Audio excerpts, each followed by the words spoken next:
Okay, whoops. Ah.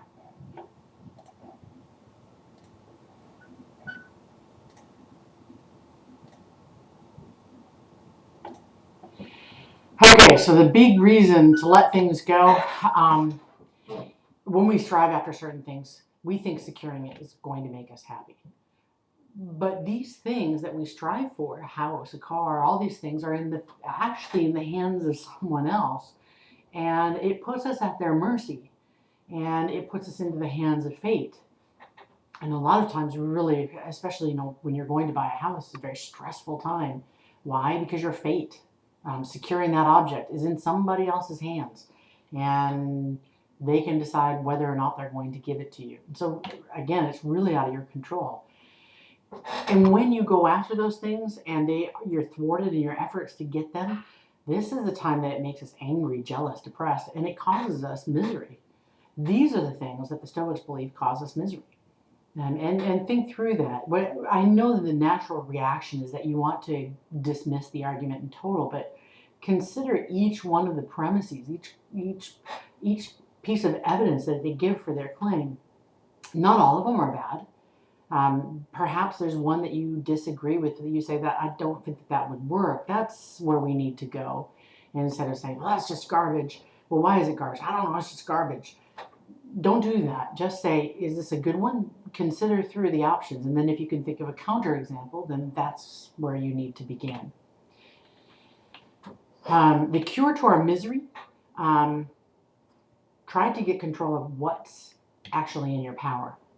The external things, they don't matter. Your moral character and your dispositions, those are the things you need to worry on. So worry about. Limit your desires to virtue and becoming excellent. And if you want to continue in the quest for external things, you have to understand that you are going to be frustrated and you're going to have misery, and they may be taken from you. Fate is the thing that's in control for them. And for them, fate is the logos, or the reason. And they actually take this from Heraclitus, who was a pre-Socratic, who believed that there was the eternal fire. And the eternal fire was reason. And they say that the logos, or reason, is, replaces God. Because again, you are a material being. So this is kind of reason is the divine plan. And it's the divine planner. And things go the way that the logos says, or not at all. So there's no such thing as chance. Everything is determined by fate. And everything in your life happens for a reason. You're just going to have to accept that, good or bad. They're completely determined. And so you really can't change anything about them. Everything in this world is part of the logos and is going to return to that fire. You are simply a spark of the divine, or the logos. And your nature is to have reason and to be reasonable. So in order to get back to nature, and the only way to have happiness is to be a rational person, is to deliberate over what is the good. And you have to realize that you're simply an actor who's playing a part in a bigger drama that's going on, that's unfolding around you. And you simply, since that's the case, you have to learn how to respond to things that happen to you in this life. Now, you can take this in part, or you can take it in whole, but the idea is that we can simply have a better disposition about things that happen to us. Free will means, for them, you don't really have it because fate is in control, but you don't have any control over external things. You simply have control over you. And your virtue is, again, it's not dependent on what anybody else does. It's right back at you. You can undertake your projects, but you have to understand they might fail, but it doesn't mean you shouldn't start them.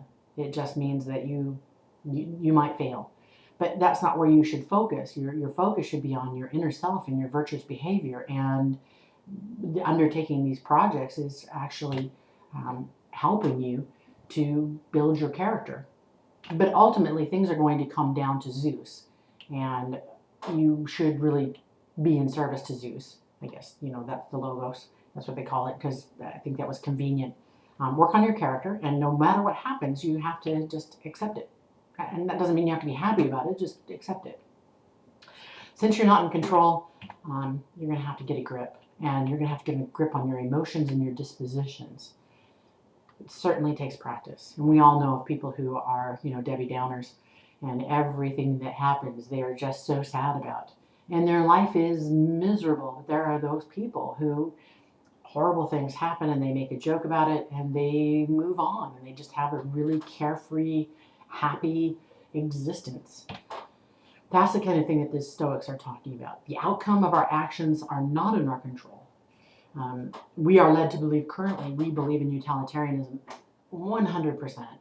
We believe that we can, everything that we do, nothing matters as much as the outcomes. And the Stoics say you have no control over what happens after you respond. But your inclination to behave, the way you react, those are in your power. Take, for example, the archer, which Epicurus talks about. He's not angry if he doesn't hit the target, as long as he is an excellent marksman. He plans it out. He shoots well. He's happy about that. But certainly the wind and other variables are going to play into how if the arrow hits the target or not. But he can still be excellent in what he does. One thing that Epicurus says, and he talks about the bath. And he says that when you go to the bath, people steal things from you. They splash you with water. They may run into you. But really don't be worried about those things because you don't have any control over them. Just think to yourself, I'm going to have a bath. I'm going to enjoy. I'm going to take what I can to enjoy. But I'm not going to worry about those external things because I can't. I just have to worry about how I respond. And certainly this is a pretty good example for us because once we get on the road or we get to school and things don't go our way, we get pretty upset. Epictetus wants to say you are simply a dog and you're tied to a cart, the divine logos or reason. The cart's going to move whether you're happy about it or not. So you really have two options. You either have a good attitude about it and you trot along beside it and do the best that you can, or you can get drugged. And that's, obviously no one wants to get drugged. So in order to live in accord with nature and to be happy, to have eudaimonia, act and respond appropriately. Be mindful of your actions. Accept how the world is and that you have to respond appropriately.